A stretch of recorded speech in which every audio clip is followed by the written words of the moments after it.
Episode 4 ने थोड़ी सी उलझन सुलझा के और उलझन में डाल दिया। थोड़े से सवालों के जवाब देके और सवाल पूछने पे मजबूर कर दिया।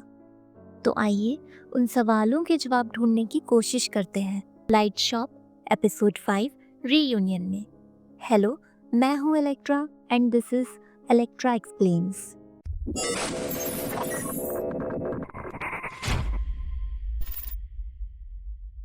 नियर डेथ एक्सपीरियंस यानी कि एक ऐसा एक्सपीरियंस जब आप मौत की कगार पे हो। एक रिसर्च में बताया गया कि अप्रॉक्सीमेटली 4 से 18% लोग जो कार्डियक अरेस्ट के बाद वापस जिंदा हुए, उन्होंने नियर डेथ एक्सपीरियंस किया।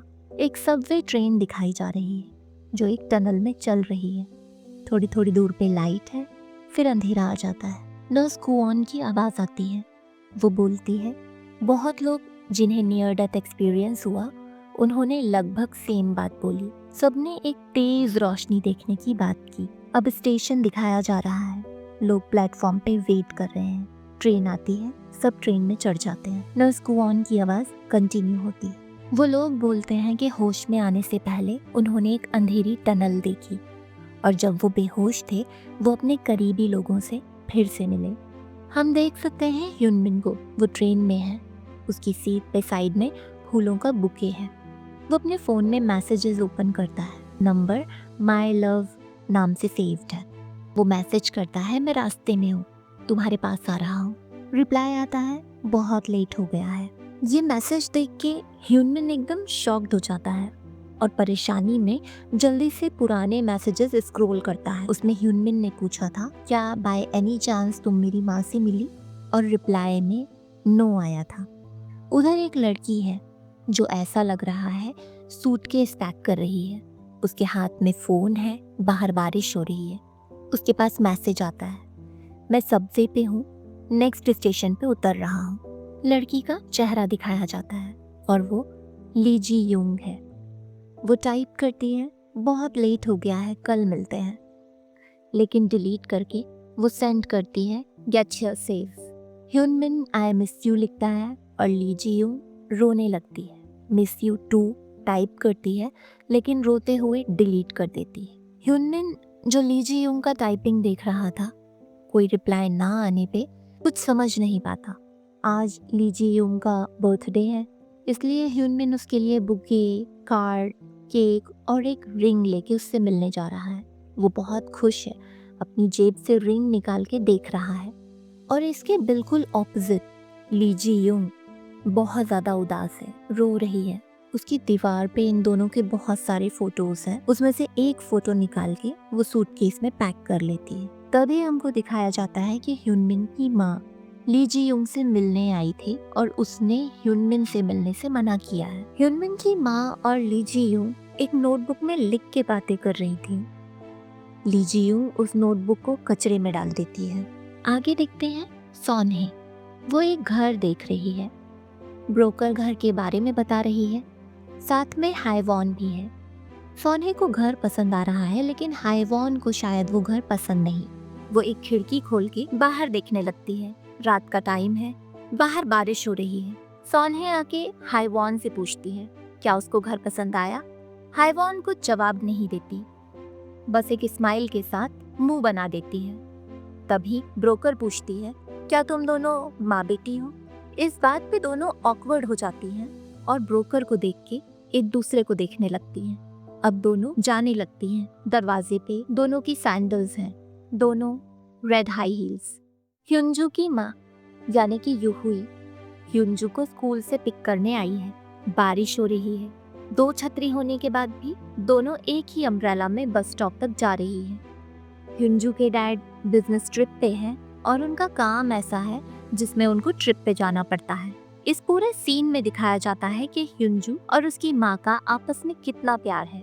वो लोग एक नए घर में शिफ्ट होने वाले हैं जिसका कंस्ट्रक्शन चल रहा है और वो स्कूल के पास भी है। ह्यूनजू बोलती है कि शिफ्ट होने के बाद भी वो चाहती है कि उसकी माँ उसको स्कूल से रोज लेने आए, जिस पे उसकी माँ बोलती है कि वो हर रोज उसको पिक करने आएगी। ह्यूनजू बोलती है प्रॉमिस और दोनों हंसने लगते हैं। यहाँ हम देख सकते हैं ह्यूनजू की माँ के पैर में कुछ प्रॉब्लम है। उधर जियूंग बारिश में रात के टाइम अपने दोस्तों के साथ है। वो बास्केटबॉल खेल के घर जा रहे हैं।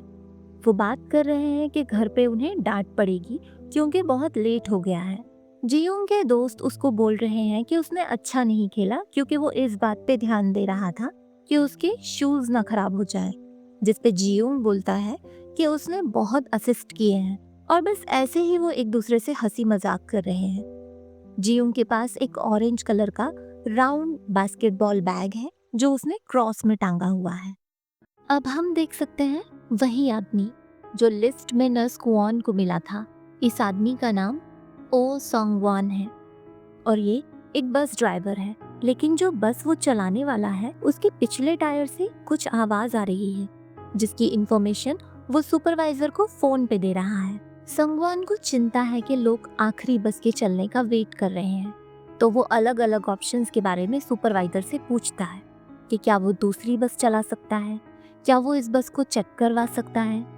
लेकिन ये जवाब मिलने पे कि अगर वो उनके गराज के अलावा कहीं और बस चेक करवाएगा तो उसका पैसा उसको खुद देना होगा, वो चुप हो जाता है। संगवान बस स्टार्ट करता है और पैसेंजर्स आकर बस में बैठने लगते हैं। एक बूढ़ी औरत एक छोटे बच्चे को ड्राइवर के ठीक पीछे वाली सीट पे बैठा देती है और संगवान से उसका ख्याल रखने को बोलती है क्योंकि वो अकेला ट्रैवल कर रहा है। वहाँ ह्यूनमिन सबवे से उतर के जा रहा है और उसे रियलाइज होता है कि वो बुके और केक वहीं ट्रेन में भूल गया है। वो हड़बड़ी में अपने कोट की पॉकेट चेक करता है कि रिंग है या नहीं, लेकिन फॉर्चुनेटली रिंग उसकी जेब में ही थी। वो बस स्टैंड पे बस का वेट कर रहा है। एक आदमी को फोन पे बात करते देख वो ली जी यूंग को स्पीच टू टेक्स्ट मैसेज भेजता है क्योंकि उसके एक हाथ में अम्ब्रेला है। वो उसे स्टेशन के बाहर वेट ना करने को बोलता है। उधर ली जी यूंग बहुत उदास है। घर में ही उसकी एक छोटी सी वर्कशॉप है जिसमें वो लेदर हैंडीवर्क करती है। उसने वो शॉप पर्सनल रीजंस की वजह से टेम्परेरीली क्लोज होने का मैसेज वहाँ लगा दिया है और वहाँ खड़े होके पूरे सामान, टूल्स सबको देख रही है। बस आती है। बस को रोकने में सोंगवान को प्रॉब्लम हो रही है। ह्यूनमिन बस में बैठ जाता है। नेक्स्ट स्टॉप पे जियोंग बस में चढ़ता है। ब्रेक पैडल दबाने में हवा की आवाज आ रही है। सोंगवान अपने आप से बोलता है कि बस को जल्दी से शॉप पे ले जाना होगा। बस में अभी सिर्फ वो बच्चा, ह्यूनमिन और जियोंग है।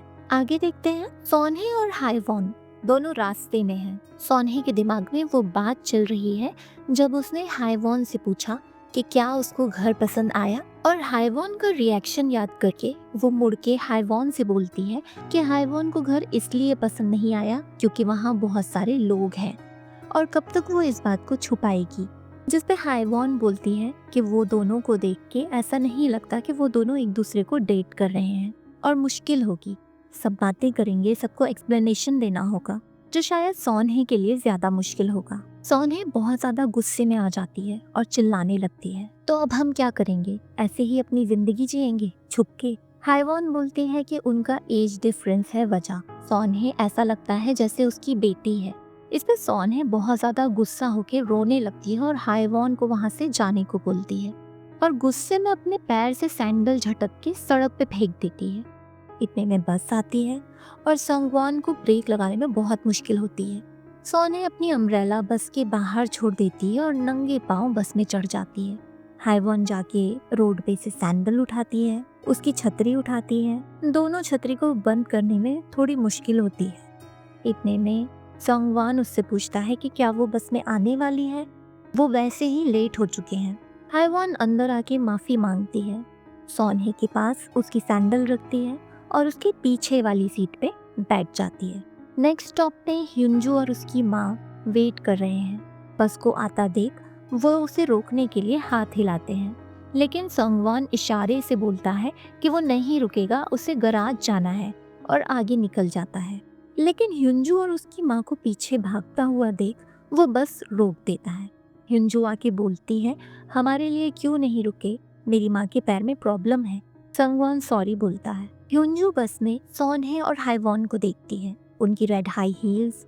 वो देखती है हाईवॉन सोनहे से बात करने के लिए उसके कंधे पे पीछे से हाथ रखती है, लेकिन सोनहे उसे झटक देती है और गुस्से में देखती है। तभी ह्यूनजू की माँ उसे उनकी तरफ देखने से मना कर देती है। बस चल रही है। बैकग्राउंड में एक सॉन्ग चल रहा है। बस एक रोड ब्रिज पे से गुजर रही है। हाईवॉन सोनहे को देख रही है। ह्युनजू अपनी माँ के साथ बैठी है। वो दोनों एक दूसरे को देख रहे हैं। ह्युनमिन ली जी यूंग के लिए ली हुई रिंग को देख रहा है। जी यूंग आराम से बैठा है। उसकी गोद में बास्केटबॉल बैग है और सबसे आगे बच्चा बैठा है, खिड़की के बाहर देख रहा है। तभी एक जोर की आवाज आती है और सबको एक झटका लगता है। बस का आगे का टायर निकल जाता है। सब आगे की तरफ गिरते हैं और संभलने के लिए बार्स, सीट जो हाथ में आता है पकड़ लेते हैं। संगवॉन स्टीयरिंग व्हील को संभालने, ब्रेक लगाने की कोशिश करता है। बस जाके एक पोल से टकराती है और हल्की सी हवा में उछल जाती है। बस में बैठे सारे लोग भी हवा में उछल जाते हैं। तभी पीछे से एक ट्रक आ रहा है जिसका ड्राइवर अपने हाथ में फोन में देख रहा है। वो एकदम से बस को सामने देखता है तो ट्रक को रोक नहीं पाता और पीछे से टक्कर मार देता है। ट्रक वही ब्रिज से टकरा जाता है, लेकिन बस पलट जाती है, जिसकी वजह से कांच के टुकड़े हवा में उड़ने लगते हैं। स्लो मोशन में दिखाया जाता है जैसे कुछ सेकंड के लिए टाइम रुक गया है। बच्चे का बैग, ह्युनमिन का फ़ोन और रिंग केस हवा में है और ऐसा लग रहा है जैसे वो पकड़ने की कोशिश कर रहे हैं। हाईवॉन पीछे की सीट से सोनहे को पकड़ लेती है। ह्युनजू की माँ ने ह्युनजू को पकड़ा हुआ है और हम देख सकते हैं हाईवॉन सोनहे के साथ अपनी सीट से उछल के जोर से बस की एक साइड गिर जाती है। पलटी हुई बस घिसटते हुए ब्रिज से नीचे तालाब में गिर जाती है। ली जी यूंग रोड पे है। वो चलते हुए उसी ब्रिज की तरफ देखती है और ह्युनमिन को, जिसका नाम माय लव से सेव्ड है, मिस यू टू रिप्लाई करती है। इतने में बस क्रैश होने की बहुत तेज आवाज आ रही है, लेकिन क्योंकि वो सुन नहीं सकती वो मैसेज टाइप करती रहती है। फिर वो वापस ब्रिज की तरफ देखती है तो वो बस को गिरते हुए देखती है। वो बहुत ज़्यादा डर जाती है और सबसे पहले ह्युनमिन को कॉल करती है, लेकिन कोई रिप्लाई ना मिलने पे वो इमरजेंसी हेल्पलाइन पे कॉल करती है, लेकिन वो कुछ बोल नहीं पाती क्योंकि वो गूंगी है। ऑपरेटर सवाल पूछती रहती है और वो भागना शुरू कर देती है। छतरी भी छोड़ देती है, बारिश में तेज भागती है। वहाँ डूबी हुई बस में हम देख सकते हैं एक रेड हाई हील वाली सैंडल सोनहे को पकड़ी हुई हाईवॉन के पैरों में रेड हाई हील्स ह्युनजू को पकड़े हुए उसकी माँ ह्युनमिन का फोन, उसमें message I miss you too, कहीं छतरी, किसी का बैग, वो बच्चा। जेयोंग अपना फुटबॉल बैग निकाल के उस बच्चे के हाथों में रख देता है और उसे ऊपर की तरफ धकेल देता है और फिर बेहोश हो जाता है। उसके मुंह से बुलबुलें निकल रहे हैं। संगवन, उसकी आंखें खुली हुई हैं। पुलिस, एम्बुलेंस, मीडिया की भीड़ हॉस्पिटल के बाहर है। पैरामेडिक्स जियोंग को स्ट्रेचर पे सीपीआर देते हुए अंदर ले जा रहे हैं। उसके एक पैर में फ्रैक्चर है। ह्युनमिन की बैक बुरी तरह डैमेज है और उसे ऑपरेशन थिएटर में ले जाया जाता है। बच्चा अनकॉन्शियस है, उसके सर पे चोट का निशान है और उसके पेट की सोनोग्राफी हो रही है। ह्युनजू की माँ को सीपीआर दिया जा रहा है और ह्युनजू भी बेहोश है, घायल है। संगवान को सीपीआर देके डिफिब्रिलेट यानी कि शॉक दिया जा रहा है। तभी एक आदमी, जिसको देख के ऐसा लग रहा है कि वो भी एक्सीडेंट में था, वो आके नर्स कुआन से बोलता है कि उसको चेस्ट पेन हो रहा है। वो बिजी होने की वजह से उसको वेट करने को बोल देती है। ये आदमी उस ट्रक का ड्राइवर है। हाईवॉन और सोनहे एक साथ स्ट्रेचर पे हैं। हाईवॉन ने कस के सोनहे को पकड़ा हुआ है। उन दोनों को सीधा ऑपरेशन थिएटर ले जाया जाता है। ली जी यूंग बारिश में भीगते हुए हॉस्पिटल पहुंचती है। बाहर पुलिस, एम्बुलेंस और मीडिया की भीड़ देखती है। वो अंदर जाती है। वहाँ सब हड़बड़ी में अपना काम कर रहे हैं, लेकिन ली जी यूंग के लिए एकदम सन्नाटा है। हम देख सकते हैं डॉक्टर्स उस बच्चे को सीपीआर दे रहे हैं। वो बस चुपचाप सबको देखती रहती है। आगे ऑपरेशन थिएटर का सीन दिखाया जाता है। सारे रिलेटिव्स बाहर वेट कर रहे हैं। सबसे पहले सोंगवॉन की बॉडी को बाहर लाया जाता है और उसकी वाइफ को बताया जाता है कि वो नहीं रहा। उसके बाद जियोंग को लाया जाता है। जियोंग के पेरेंट्स और दोस्त भी वहाँ हैं। फिर ह्युनजू को लाया जाता है। ह्युनजू के डैड वहाँ है। जिसने काले कपड़े पहने हुए हैं और साथ में लेफ्ट हैंड में एक येलोइश बैंड है जिस पे 2 काली स्ट्राइप्स हैं, मतलब कि ह्युंजू की माँ मर चुकी है। उसके बाद सोनहे को बाहर लाया जाता है। सोनहे के पेरेंट्स वहाँ हैं। हाईवॉन की डेड बॉडी को लाया जाता है और उसका कोई भी रिलेटिव वहाँ नहीं है। एक पुलिस वाला आता है और ह्युनमिन के पेरेंट्स को एक फ़ोन देता है जो ह्युनमिन का है और बस से मिला है। उसकी माँ फ़ोन को देख के रोने लगती है। ली जी यूंग जो हॉस्पिटल के बाहर बैठी है वो ह्युनमिन के फ़ोन पे कॉल करती है। ह्युनमिन की माँ देखती है स्क्रीन पे माय लव लिखा हुआ है। वो गुस्से में कॉल रिजेक्ट कर देती है। ली जी यूंग स्क्रीन को देख के रो रही है। उसकी आंख से आंसू गिर रहे हैं। फ़ोन पे मैसेज आता है, ह्युनमिन मर गया और वो तुम्हारी वजह से मर गया। इस मैसेज को देख के वो रो रही है। वो खड़ी होती है और वहाँ से चली जाती है। ऑपरेशन थिएटर से अब ह्युनमिन को बाहर लाया जाता है और आईसीयू में शिफ्ट कर दिया जाता है। ह्युनमिन के पेरेंट्स वेटिंग एरिया में हैं और ह्युनमिन के लिए परेशान हैं। तभी ह्युनमिन का डैड उसकी माँ से बोलता है कि तुमको उसे वो मैसेज नहीं करना चाहिए था, वो सही नहीं था, वो परेशान हो रही होगी, तुमको उसे कॉल करना चाहिए। उसकी माँ बोलती है वो बहरी है, वो सुन नहीं पाएगी, इसीलिए मैं उसके अगेंस्ट हूँ। उसका डैड फ़ोन लेते हुए बोलता है कि चलो फिर हम उसे दूसरा मैसेज भेज देते हैं। वो फ़ोन अनलॉक करता है और चौंक जाता है। वो फ़ोन उसकी माँ को भी दिखाता है। इधर ली जी यूंग अपने घर में बैठी है और ह्युनमिन और अपना फोटो देख रही है। कुछ देर ली जी यूंग का चेहरा दिखाया जाता है और फिर जोर की आवाज़ आती है। वो गिरती है और दिखती है एक रस्सी। फिर दिखते हैं हवा में उसके पैर और फिर लटकी हुई ली जी यूंग। यहाँ देखते हैं ह्युनमिन के पापा ने ली जी यूंग का मैसेज उसकी माँ को दिखाया था जिसमें उसने लिखा था जहाँ तुम हो मैं वहाँ जाऊंगी। उसकी माँ डर जाती है। ह्युनमिन का डैड जल्दी से मैसेज टाइप करता है। ली जी यूंग का फ़ोन वाइब्रेट होता है। मैसेज आता है ह्युनमिन जिंदा है, ह्युनमिन मरा नहीं। ली जी यूंग वो मैसेज देखती है और अपने फ़ोन की तरफ हाथ बढ़ाती है। पहले एक हाथ से फिर दोनों हाथों से रस्सी को निकालने की कोशिश करती है। बहुत कोशिश करती है, इतना कि उसके नाखून टूट के गिर जाते हैं। आखिरी मैसेज वो देखती है ह्युनमिन जिंदा है। फ्लोर पे उसके टूटे हुए नाखून और खून की बूंदें पड़ी हुई हैं। अब हम देखते हैं अंधेरी गली और गली के एंड पे लाइट शॉप। बिल्कुल अंधेरी गली में जियोंग, ह्युंजू, सोनहे और ह्युनमिन जाते हुए नर्स कुवॉन की आवाज़ आती है। वो बोलती है बहुत लोग जिन्हें नियर डेथ एक्सपीरियंस हुआ उन्होंने लगभग सेम बात बोली। वो लोग बोलते हैं कि होश में आने से पहले उन्होंने एक अंधेरी टनल देखी और जब वो बेहोश थे वो अपने करीबी लोगों से फिर से मिले। यहाँ सोनहे वाला सीन दिखाया जाता है जब वो बैठे बैठे सो गई थी और एक शेडो दिखता है। ह्युंजू अपनी माँ के गले लगी हुई बोल रही है तुम्हारे पास से बहुत अच्छी खुशबू आती है मॉम, पता है, फूलों जैसी। ह्युनमिन बस स्टैंड पे ली जी यूंग को देख रहा है और वो पूछती है तुम्हें पता है मैं कौन हूँ, है ना? और ये एपिसोड यहीं ख़त्म हो जाता है।